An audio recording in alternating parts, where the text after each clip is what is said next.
Hello friends, welcome to my channel. কেমন আছেন সবাই? আশা করি ভালো আছেন। তো আজ আমি আপনাদের তৈরি করে দেখাবো তেল ছাড়া বেগুন ভাজা।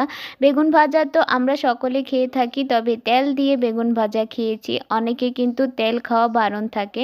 আমরা সবাই জানি তেল ছাড়া বেগুন ভাজা একদমই অসম্ভব, কারণ বেগুন ভাজতে গেলে অল্প নয়, বেশ অনেকটাই তেল লাগে। আর এই কারণে অনেকে বেগুন ভাজা খেতে চায় না, কারণ অনেকের তেলে ভাজা খাওয়া বারণ থাকে, নয়তো অনেকে অনেক বেশি তেলে ভাজা খাবার পছন্দ করেন না। তো আজ আমি আপনাদের এক ফোঁটা তেল না দিয়েও বেগুন ভাজা করে দেখাবো। আশা করছি আপনাদের ভিডিওটি ভালো লাগবে। তাহলে চলুন স্টার্ট করা যাক। তো এখানে নিয়ে নিয়েছি আমি একটা বেগুন। তো বেগুনটা বেশ বড় সাইজের বেগুন। আপনারা এরকম বড় সাইজের বেগুন নিতে না চাইলে মিডিয়াম সাইজের বেগুনটাও নিতে পারেন। এখন আমি এই বেগুনটাকে ভালো করে ধুয়ে নেব। তো এটাকে কাটার আগে ভালো করে ধুয়ে নিতে হবে। বেগুনটাকে কেটে নেওয়ার পর আমি আর ধুবো না, তার জন্য আমি এটাকে এখনই ভালো করে ধুয়ে নিচ্ছি। বেগুনটাকে আমি খুব ভালো করে ধুয়ে নিয়েছি। এখন বেগুনটাকে আমি গোল গোল সাইজ করে কেটে নেব। বেগুনগুলোকে আমি গোল গোল করে কেটে নিয়েছি, কিন্তু বেগুনের সাইজটা আমার কাছে অনেক বড় বড় লাগছে, তাই আমি প্রত্যেকটা বেগুনকে মাঝখান দিয়ে কেটে দুই টুকরো করে নেব। ঠিক এই রকমভাবে মাঝখান দিয়ে কেটে আমি দুই টুকরো করে নিচ্ছি।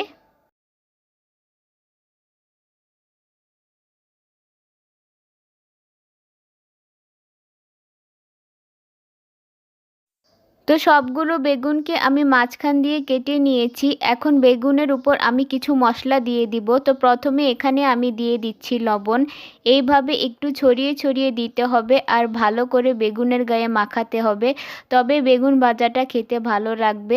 তার জন্য আমি দুটি আলাদা থালাতে সাজিয়ে নিয়েছি, এতে করে মশলাটা মাখতে সুবিধা হবে। এইবার দিয়ে দিচ্ছি হলুদের গুঁড়া। ঠিক যেই রকমভাবে আমরা বাড়িতে বেগুন ভাজা করে থাকি, ঠিক সেই রকমভাবেই, আলাদা কিছুই নেই এতে। এইবার দিয়ে দিচ্ছি লঙ্কার গুঁড়ো, যে যেমন ঝাল খান সেই রকম দিয়ে দিবেন। তারপর সবশেষে দিয়ে দিচ্ছি আমি সামান্য চিনি। চিনিটা এইভাবে অল্প করে বেগুনের উপর ছড়িয়ে দেব। এইবার আমি বেগুনের গায়ে খুব সুন্দর করে মশলাটা মাখিয়ে নেব। আমি এখানে চিনি দিয়েছি, আপনারা চাইলে না দিতে পারেন, তবে চিনিটা দেওয়ার কারণে বেগুনের মধ্যে একটু জল জল ভাব আসবে, এতে বেগুন ভাজতে সুবিধা হবে।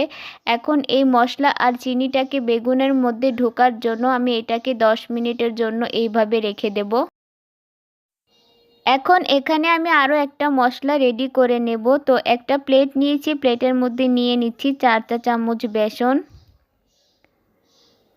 তারপর নিয়ে নিচ্ছি 4 চা চামচ চালের গুঁড়া। যেহেতু এটা তেল ছাড়া বেগুন ভাজা, তাই বেগুন ভাজাটা একটু মশলাদার হলে খেতে ভালো লাগবে। এখানে দিয়ে দিচ্ছি লবণ, হলুদের গুঁড়া, মরিচের গুঁড়া। যেহেতু এটা আমি প্রথমে দিয়ে রেখেছিলাম বেগুনের সাথে, তাই এখানে কম করে দিচ্ছি। আর এখানে দিয়ে দিচ্ছি হাফ চা চামচের মতো কাশ্মীরি লঙ্কার গুঁড়ো, আর একটা ম্যাগি নুডলস মশলা আমি এখানে দিয়ে দিচ্ছি, এতে টেস্টটা আরও বেড়ে যাবে। এখন সব কিছুকে আমি ভালো করে মিশিয়ে নিব। তো আপনারা অবশ্যই এই রকমভাবে তেল ছাড়া মশলাদার বেগুন ভাজা বাসায় করে দেখবেন, খেতে কিন্তু দারুণ টেস্টি লাগে। তো সমস্ত উপকরণ আমি ভালো করে মিশিয়ে নিয়েছি, আর এই দিকে বেগুনের গায়ে মশলাটা খুব সুন্দর করে মিশে গিয়েছে, আর বেগুনের উপর একটা জলঝল ভাব চলে এসেছে, সেটা চিনি দেওয়ার কারণে। এখন আমি বেগুনগুলোকে এই মশলার মধ্যে কোট করে নেব। তো আমি একটা একটা বেগুন নেব আর হালকাভাবে এটাকে এইভাবে উপরে মশলা ছিটিয়ে দিয়ে কোট করে নেব। তো বেশি করে মশলা দেওয়া যাবে না, হালকা করে দিতে হবে।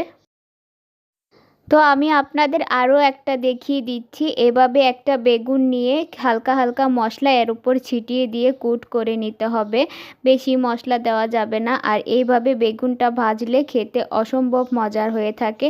একইভাবে আমি বাকি সবগুলোকে কোট করে নেব। তো আমি বাকি সবগুলোকে কোট করে নিয়েছি। এখন এটাকে আমি 10 মিনিটের জন্য রেখে দেব, এর ফলে মশলাগুলো বেগুনের সাথে ভালো করে মিশে যাবে। তো 10 মিনিট পর চলে আসলাম, দেখুন কত সুন্দর করে মশলাটা বেগুনের গায়ে মিশে গিয়েছে। এখন আমি এইগুলোকে ভেজে নেব। তাই চুলায় একটি প্যান বসিয়ে প্রথমে প্যানটাকে আমি গরম করে নিয়েছি, ভালো করে গরম করে নিতে হবে। তারপর আমি প্যানের মধ্যে বেগুনগুলোকে দিয়ে দিচ্ছি। এখন আমি হালকা আঁচে এগুলোকে ভেজে নেব, একদম লো আঁচে ঢাকনা দিয়ে। তো 4 থেকে 5 মিনিট আমি এভাবে রেখে দিব, তারপর এটাকে উঠিয়ে উল্টিয়ে নিব। তো 4 মিনিট পর আমি ঢাকনাটাকে উঠিয়ে নিচ্ছি। এর মধ্যে আমি একবারও ঢাকনাটাকে উঠাইনি। এখন আমি বেগুনগুলোকে উল্টে দিচ্ছি। দেখুন কত সুন্দর করে বেগুনগুলো উল্টে যাচ্ছে। তেল ছাড়াও যে এত সুন্দর বেগুন ভাজা হয়, আপনারা যদি বাসায় তৈরি না করেন তাহলে বুঝতেই পারবেন না। তো দেখুন এক পিঠ কত সুন্দরভাবে হয়ে গিয়েছে। এখন আমি আবারও ঢাকনা দিয়ে ঢেকে দিলাম। তারপর ঢাকনাটাকে 4 মিনিট পর আবারও উঠিয়ে নিলাম। তো এই পিঠটাও অনেকটা ভাজা হয়ে গিয়েছে। এইভাবে 4 থেকে 5 বার গ্যাসের ফ্লেমটাকে লো টু মিডিয়ামে রেখে উল্টে পাল্টে ভেজে নিতে হবে।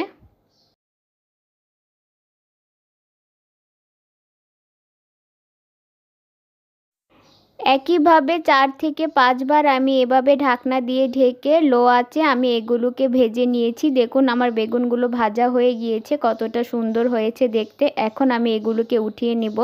একইভাবে আমি বাকি সবগুলো বেগুনকেও ভেজে নেব। প্রত্যেকটা বেগুনের কালার কতটা সুন্দর এসেছে দেখুন। আপনাদেরও এক ফোঁটা তেলের প্রয়োজন হবে না। এইভাবে বিনা তেলে আপনারা বেগুন ভেজে নিতে পারবেন বাসায়।